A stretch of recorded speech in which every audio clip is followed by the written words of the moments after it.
They want to be friends with you. You're trying to figure out, why do you want to be friends with me? What does that even look like? What is friendship to you? Well, in today's video, I'm going to talk about 3 reasons why an avoidant may want to remain friends.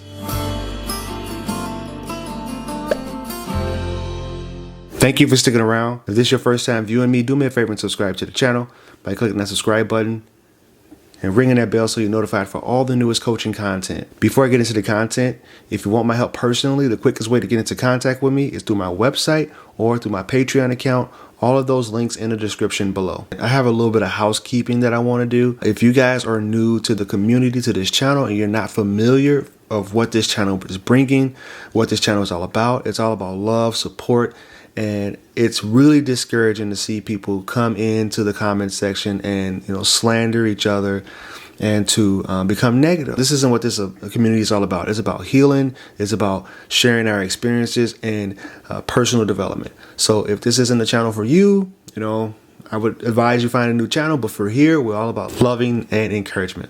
In today's video, we're going to talk about 3 reasons why an avoidant may still want to be friends with you after the breakup. I went ahead and made a list for you guys so I can be impeccable with my words as usual. And the very first reason why the avoidant may still want to be friends with you, and I'm going to be totally honest and transparent here, based on the patterns that I've seen, is they still want that validation from you.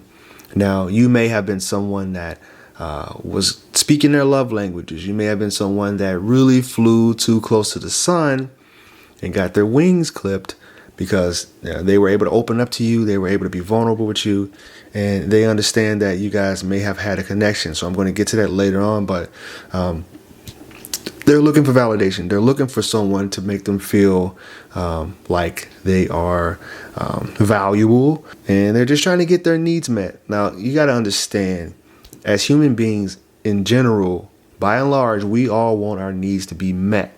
How that comes about is different for everyone. So you may see them reaching out to exes, keeping communication with people that they've dated before. And this is, not everyone. Now, this is just patterns that I've seen. This isn't everyone. They may still want to be in contact with you because they know that you're going to be able to make them feel something. You're going to make them feel alive or make them feel like they're important. The reason why I went ahead and put this on here is because, I have to be honest with my clients when they reach out and they say, I don't know why she's texting me. I don't know why he's texting me. What is it that he wants from me? And what's his issue? This is really narcissistic behavior for him to be doing this. And I say, well, to be honest, he may just want validation, especially if they text you and you respond and they never respond back to you. Then that's probably the case where they're just looking for some type of connection with you. They may not be serious about having another relationship or even rekindling the relationship with you. So you have to be mindful about that. If it is just for them seeking validation and you can't handle it and you're in a process where you're still trying to heal from the breakup, I wouldn't respond. If you know that this is the case, where let's say that they're in another relationship and they're still contacting you and you can't handle it, then you just know that they're trying to get some type of validation and they're trying to get needs met with you. And they may be in a relationship and they're getting their needs met. There are a certain set of needs, but they reach back out to you to get a whole different set of needs met. Maybe that person isn't all as cracked up to be. So that could be the reason why they may reach back out to you. The second reason is because they value the connection that you had. Now, if you guys were in a relationship for a long time, let's say you were in a relationship for a couple years, it's going to be hard for them to just disconnect from you and never speak to you again. Like, that's something that probably hurt them pretty bad if you can't, maintain your emotional regulation and be able to have a different type of relationship with them, then that may be something that really hurts them.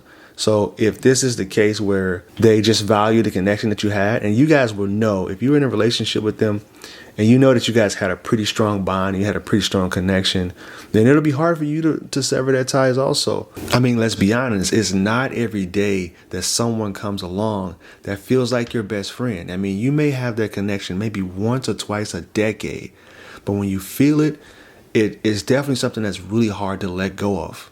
They may still want to stay friends because they're connected to your family and your friends, and they may still have a bunch of mutual Facebook friends. Maybe that may be the reason. That's my number 2 reasoning.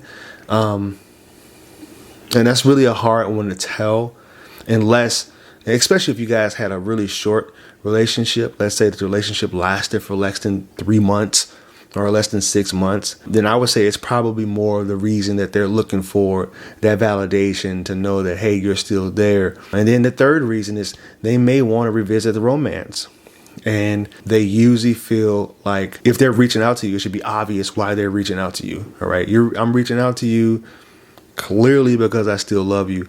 But if this is a case where you feel like they may want to revisit the relationship, and, things are warming back up and they may be sharing some pleasant memories or, inquiring about your life, then I would say that you need to kind of see where they stand in order not to waste anyone's time. Like, you don't want to waste their time or your time, because it's the most valuable thing that we have.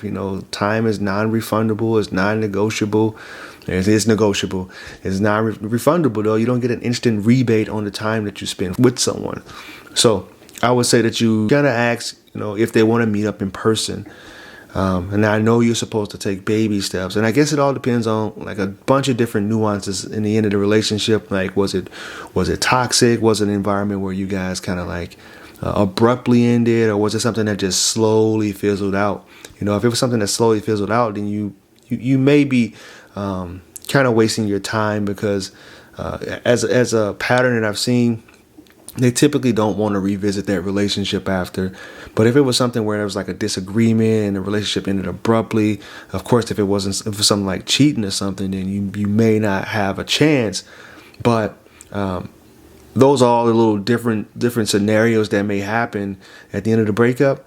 And if they want to be friends with you, I know other coaches will tell you don't be friends, but that's their way of trying to kind of put you back in their orbit and try to figure out if they still have romantic feelings for you. So you want to make sure that you are receptive.